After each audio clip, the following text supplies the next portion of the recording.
నమస్తే. మనం ప్రజావన్ దగ్గర ఉన్నాం. ఇక్కడ ట్రైబల్ వెల్ఫేర్ డిపార్ట్మెంట్ నుంచి కొంతమంది రావడం జరిగింది. ఒకసారి మాట్లాడే ప్రయత్నం. ఏ సమస్య మీద వచ్చారు? కారుణ్య నియామకాల గురించి వచ్చండి. నా పేరు సాయికిరణ్. నేను భద్రాద్రి కొత్తగూడెం జిల్లా నుంచి వచ్చాను. మా నాన్నగారు గిరిజన సహకార సంస్థలో పనిచేస్తూ రోడ్డు ప్రమాదంలో 2006లో మరణించారు. ఆ రోజు నేను గిరిజన సహకార సంస్థ యాజమాన్యానికి దరఖాస్తు చేసుకున్నాను. మా తండ్రి గారు చనిపోయారు. మా కారుణ్య నియామక రూపంలో లభించే ఉద్యోగం ఏదైతే ఉందంటో ఆ ఉద్యోగం కావాలని ఆ రోజు నేను దరఖాస్తు చేసుకున్నాను. కానీ అప్పటి నుండి దరఖాస్తు ఇప్పటివరకు పెండింగ్లోనే ఉంచారు. గిరిజన సహకార సంస్థలో కార్పొరేషన్ లాభాల్లో వరుసగా 5 సంవత్సరాల లాభాలను ఉంటే కారుణ్య నియామకాలు అమలు అయ్యేలా చర్యలు తీసుకోవాలని ఆనాడు ఉమ్మడి ఆంధ్రప్రదేశ్ ముఖ్యమంత్రి రాజశేఖర రెడ్డి గారు 2008లో ఒక జీవో తీసుకొచ్చారు. ఆ జీవోని గిరిజన సహకార సంస్థ యాజమాన్యం పట్టించుకోకుండా వ్యవహరిస్తుంది. ఎవరైతే విధి నిర్వహణ మరణించారో వారి వరుస క్రమాన్ని మరిచి కేవలం 2008 నుంచి ఎవరైతే మరణించారో వారికి మాత్రమే ఉద్యోగ అవకాశాలు కల్పించారు. గిరిజన సహకార సంస్థలో 1994 నుంచి మరణించిన వారు ఉన్నారు. మధ్యలో వరుస క్రమాన్ని మరిచి కేవలం 2008 నుంచి మాత్రమే కారుణ్య నియామకాలు అమలయ్యేలా చర్యలు తీసుకున్నారు. కానీ ఆ జీవోలో చాలా తప్పులు సవరణలు ఉన్నాయి. ఆ జీవోలో ఎవరైతే మరణించారో వాళ్ళు 1 ఇయర్ లోపు దరఖాస్తు చేసుకున్నా కూడా చాలామందికి ఉద్యోగ అవకాశాలు కల్పించలేదు. ఎవరైతే మరణించున్నారో వాళ్ళకి నామినల్ ఎక్స్గ్రేషియా ప్రకటించారు. ఏ కార్పొరేషన్లో లేని విధంగా కేవలం 20,000 రూపాయలు మాత్రమే ఇచ్చి చేతులు దులుపుకుంటారు గిరిజనులపైన. మేము ఒక్కటే గిరిజన సహకార సంస్థ యాజమాన్యానికి సూచిస్తున్నాము. ఎవరైతే గిరిజన సహకార సంస్థలో పనిచేస్తూ విధి నిర్వహణ మరణించారో ప్రతి ఒక్కరికి కారుణ్య నియామకాలు అమలయ్యేలా చర్యలు తీసుకోవాలని కోరుకుంటున్నాము. ఇప్పుడున్న కాంగ్రెస్ ప్రభుత్వం విధి నిర్వహణ మరణిస్తే ఎవరైతే ఉన్నారో వారికి కారుణ్య నియామకాలు అమలయ్యేలా చర్యలు తీసుకోవాలని చాలా పాజిటివ్గా ఉంది. కాబట్టి దయచేసి గిరిజన సహకార సంస్థ యాజమాన్యం ఆ ఫైల్ ఏదైతే ఉందో అది ప్రభుత్వం దృష్టికి తీసుకెళ్లాలని కోరుకుంటున్నాము. తెలంగాణ రాష్ట్రంలో ప్రస్తుతంగా ఉన్న మంత్రి సీతక్క గారిని చాలాసార్లు విన్నవించాము. సుమారు 50 సార్లు దరఖాస్తు ఇచ్చాము. నేను ఉన్నతాధికారుల దృష్టికి తీసుకెళ్తా అంటున్నారు. కానీ సీతక్క గారు ఇచ్చిన ఫైల్ని మాత్రం ఏమాత్రం జీసీ అధికారులు స్పందించడం లేదు. మేము చాలాసార్లు సీతక్క గారి దగ్గరికి వచ్చాం. సరే అధికారులతో మాట్లాడుతున్నామని చెప్తున్నారు. కానీ ఇంతవరకు తెలంగాణ రాష్ట్ర గిరిజన సహకార సంస్థలో ములుగు నియోజకవర్గానికి చెందిన వారు కేవలం సుమారు 30 మంది విధి నిర్వహణలో మరణించిన వారు ఉన్నారు. కనీసం వారికైనా ఉద్యోగ అవకాశం కల్పించండి. గత బీఆర్ఎస్ ప్రభుత్వంలో ఎస్టీ లంబాడి సామాజిక వర్గానికి సంబంధించిన వారికి 30 మంది ఉద్యోగ అవకాశాలు కల్పించారు.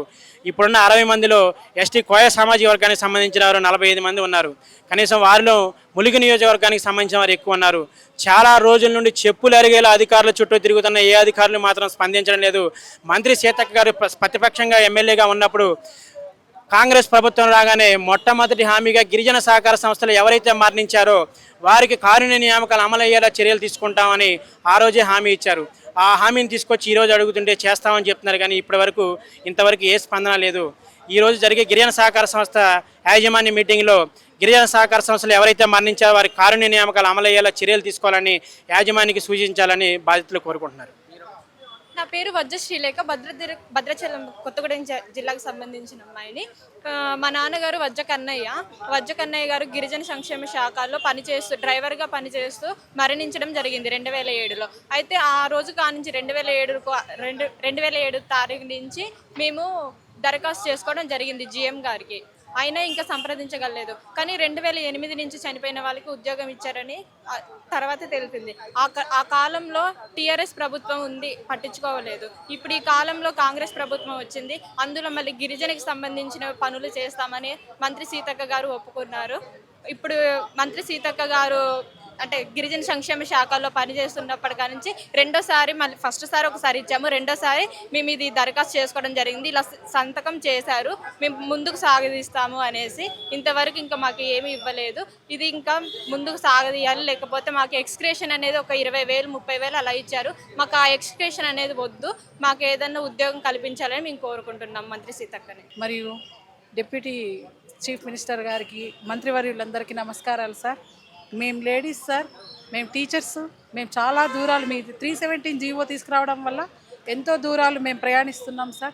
అది కాకుండా స్పౌజ్ అని చెప్పి ఓన్లీ స్టేట్ స్పౌజ్కే మీరు ప్రొవిజన్ ఇచ్చి క్యాబినెట్ సబ్ కమిటీలో మేము విన్నవించుకున్న మేము సెంట్రల్ స్పౌజెస్ సార్. మా భర్తలు ఇస్రో అంటే మొత్తం హైదరాబాద్లో, మరి పోస్టల్ డిపార్ట్మెంట్, తర్వాత డిఆర్డిఓ డిఫెన్స్ రీసెర్చ్ ఆర్గనైజేషన్లు, సిడిఏ, ఇలా మొత్తం ఆఫీసులన్నీ కూడాను మన రాష్ట్ర ప్రజలకు సేవ చేయడానికి కేంద్ర ప్రభుత్వ ఉద్యోగులను ఇక్కడ నియమించినారు సార్.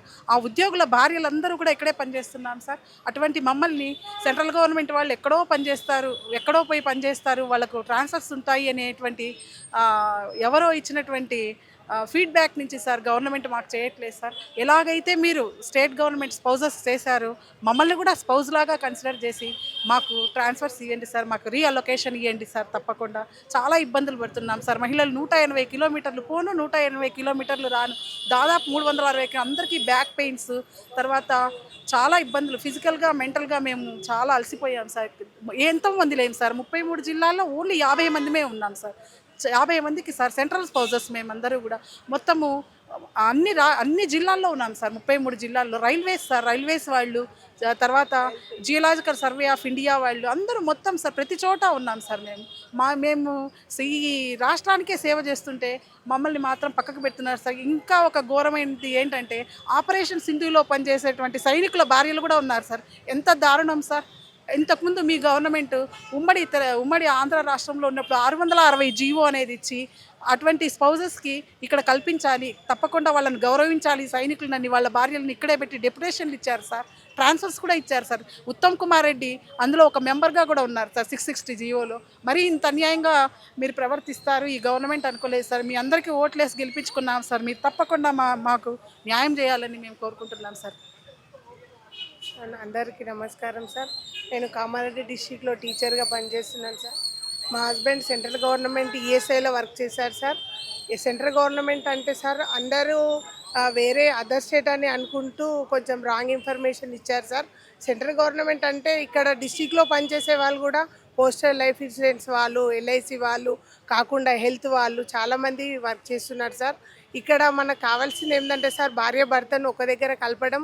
మాకు రేవంత్ రెడ్డి సారు పీరియడ్లో మాకు అప్లై చేసినామంటే మాకు చాలా సంతోషం అనిపించింది. ఈ గవర్నమెంట్లో మేము ఎలక్షన్ వేసిన తర్వాత అరే మాకు నిజాయితీగా మేము మా భర్తల దగ్గర ఉంటామని అనుకున్నాం సార్. ఈ తర్వాత మళ్ళీ ఇస్తామని చెప్పి స్టేట్ గవర్నమెంట్కి ఇచ్చి సెంట్రల్ వాళ్ళని పక్కకు పెట్టారు సార్. ఇప్పటికైనా అవకాశం ఉండి మా సీఎం సార్ దృష్టికి తీసుకెళ్ళి మా అందరికీ న్యాయం చేసి మా భర్తల దగ్గర మా పిల్లలు మేము అందరం సంతోషంగా ఉండేలా చూడండి సార్.